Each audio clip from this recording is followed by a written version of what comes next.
तो last episode में हमने देखा था कि लूशियन सबके सामने अपना मोटिवेशनल स्पीच देता है, जिसके बाद बहुत ही एक्साइटेड होते हुए रोली के साथ अपने डिवीजन में चला जाता है।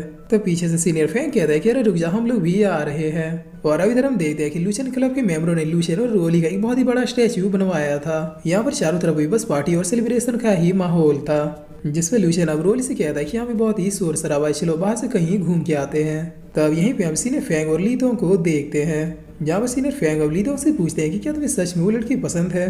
तब लीतों कहता है कि मुझे नहीं पता, वैसे भी मेरे पसंद करने या न करने से क्या ही होता है। उनका हाथ है वो ड्रैगन बच्चा मोनोजी।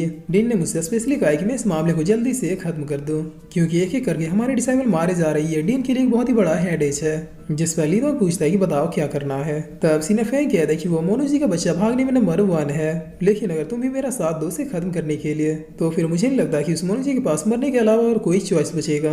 वैसे भी तुम्हें तो पता ही है कि जब मैं और तुम टीम अप करते हैं तो फिर उसके बाद क्या होता है।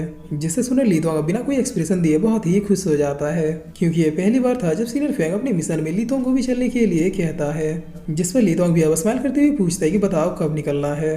तब सीनियर फैंग कहता है कि 2 दिन के बाद जो स्पेशल ट्रेनिंग है उसे कर लेते हैं, उसके बाद निकलते हैं। जिसके बाद अब सीन चेंज होता है और इधर हम लूशियन और रोली को देखते हैं, जहाँ पर मेडिटेट करते करते लूशियन के मुंह से थोड़ा ब्लड आ जाता है।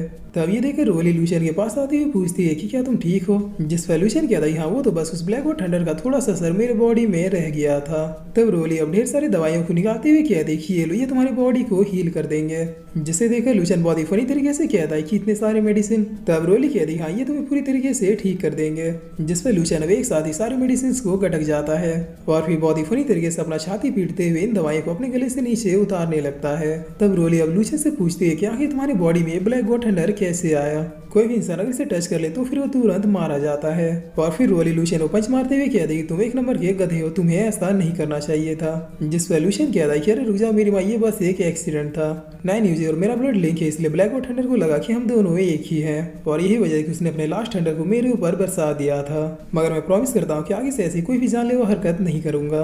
और अब सीन चेंज होता है, हमें 3 दिन के बाद जियामा पैलेस का सीन दिखाया जाता है, जिसे देखते हुए लूशियन पूछता है कि क्या यही वो प्लेस है। तब सीनियर फैंग कहता है हाँ यही है जियामा पैलेस, गार्डन सेक्टर सबसे पावरफुल स्पिरिचुअल ट्रेनिंग पैलेस। और फिर सीनियर फैंग लूशियन को अच्छे से देखते हुए कहता है कि वाह तुम तो बस 3 दिन में ही हील हो गए, लगता है कुछ दिन बाद तुम लीतों की पोजीशन को भी छीन लोगे। जिस पर अब तभी यहाँ पे एक पोर्टल खुलता है और इसमें से एक एल्डर अपेयर हो जाते हैं, जो देखने में काफी ज्यादा खूंखार लग रहे थे।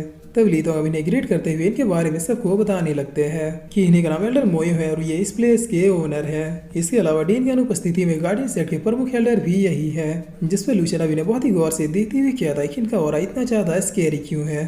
तब एल्डर मोयो अब इन लोगों की ओर देखते हैं, जिस पर बाकी डिसाइबल भी अब इन्हें ग्रीट करते हैं। तब एल्डर मोयो लूशियन से पूछते हैं कि क्या तुम ही हो जिसने सीनियर डिसाइबल तैनियन को डिफीट किया।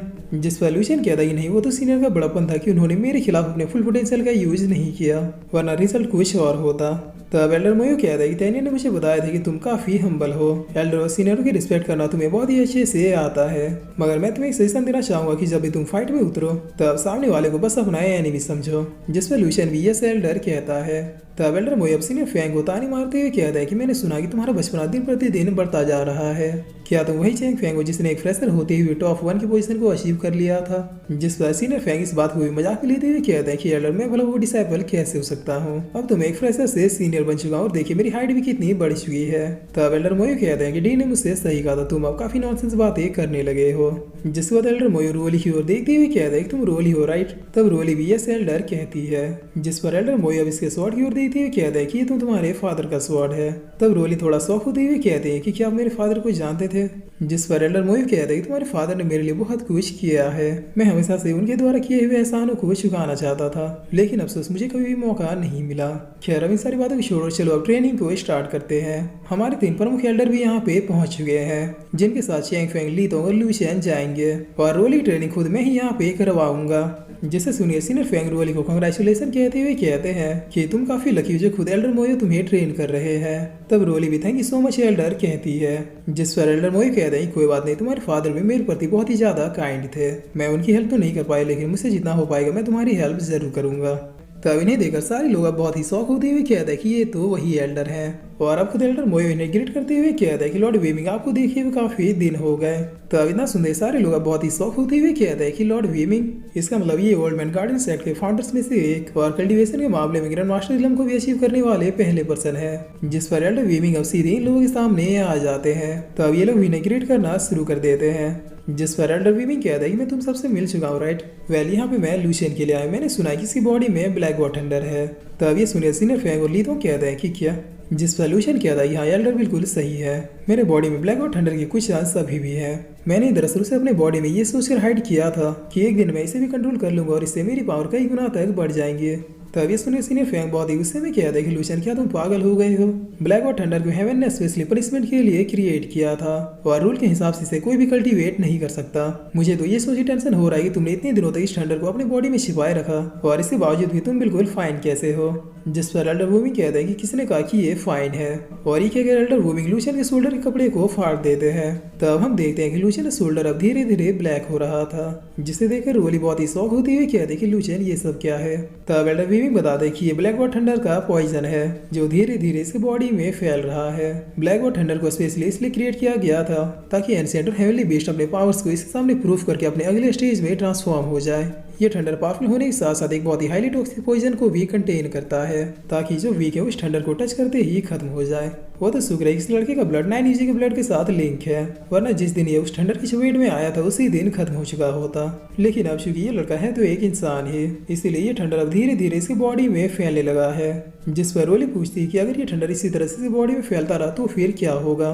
तब एल्डर वीमिंग कहता है कि होना क्या है वही होगा जो हर पॉइजन का काम है, लूशियन का बॉडी ऑटोमेटिकली सड़ के डिसअपेयर हो जाएगा, इसे तो पता भी नहीं चलेगा कि ये कब मर गया। जिसे सुनते अब सारे लोग बहुत ही शौक हो जाते हैं। तब रोली अब सीधे एल्डर वीमिंग के चरणों में झुकते हुए कहते हैं प्लीज लूशियन को बचा लीजिए, मैं जानती हूँ कि आप ये कर सकते हैं। जिस पर एल्डर वीमिंग कहता है कि लेकिन मैं भला उसकी हेल्प क्यों करूँ, उसने तो खुद ही ये सब जानबूझ के किया है। तब रोली कहती जानती है उसने गलती की है, मगर प्लीज उस पॉइजन को उसे बॉडी से खत्म कर दीजिए, बदले में आपको जो भी चाहिए रोशन क्लैन आपको बेझिझक प्रोवाइड कर देगी। जिस पर एल्डर वीमिंग कहता है कि मुझे इस लड़के को बचाने के बदले तुम्हारा स्वॉर्ड चाहिए। और फिर इसी के साथ ये एपिसोड यहीं पे खत्म होता है।